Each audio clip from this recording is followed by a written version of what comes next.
Jubilee hills BJP అభ్యర్థి లంకల దీపక్ రెడ్డి తరపున nomination వేసేందుకు వచ్చిన ఆయన భార్యను పోలీసులు అడ్డుకున్నారు. సమయం దాటిపోవడంతో అనుమతి లేదని నిరాకరించారు. అనుమతిస్తేనే లోపలికి పంపుతామని పోలీసులు స్పష్టం చేశారు. జూబ్లీ హిల్స్ ఉప ఎన్నికల్లో ఇవాళ నామినేషన్లకు సంబంధించిన పూర్తి సమాచారం మా ప్రతినిధి నుమాన్ అడిగి తెలుసుకుందాం. నుమాన్, చెప్పండి.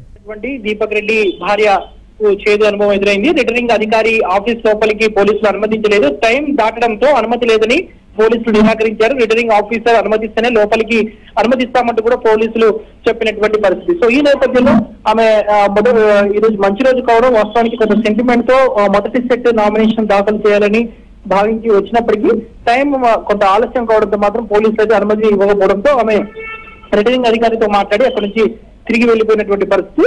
బీజేపీ అభ్యర్థి లంకల దీపక్ రెడ్డి మాత్రం 20వ తేదీన నామినేషన్ వేసేటటువంటి అవకాశం ఉంది. 21వ తేదీన చివరి తేదీ కాబట్టి 20వ తేదీన వేసేటటువంటి అవకాశం అయితే ఉందని చెప్పొచ్చు. మరోవైపు ఈ రోజు జూబ్లీ హిల్స్ ఉప ఎన్నికకు సంబంధించి దాదాపు 17 మంది 21 సెట్ల నామినేషన్లు దాఖలు చేశారు. కాంగ్రెస్ తరఫున 2 సెట్లు నవీన్ యాదవ్ దాఖలు చేశారు. ఇక 5 ఇండిపెండెంట్ అభ్యర్థులు నామినేషన్ వేయగా అందులో 12 మంది వివిధ రిజిస్టర్ పార్టీల అభ్యర్థులు నామినేషన్ దాఖలు చేశారు. ఇప్పటి వరకు 5 రోజుల్లో మొత్తం 63 మంది నామినేషన్లు దాఖలు చేసినటువంటి పరిస్థితి. ఇక బీజేపీ అభ్యర్థికి సంబంధించినటువంటి మొదటి సెట్ నామినేషన్ దాఖలు చేయాలని అనుకున్నప్పటికీ కూడా సమయానికి రాకపోవడం, 3 గంటల వరకు మాత్రమే సమయం ఉండడంతో సమయానికి చేరుకోకపోవడంతో అధికారులు మాత్రం లోపలికి అనుమతించలేదు. లంకల దీపక్ రెడ్డి భార్య నామినేషన్ వేయకుండానే మొదటి సెట్ నామినేషన్ వేయకుండానే అక్కడ నుంచి వెనుదిరిగి వెళ్ళిపోయినటువంటి పరిస్థితి ఉందని చెప్పొచ్చు. Right, thanks for the update.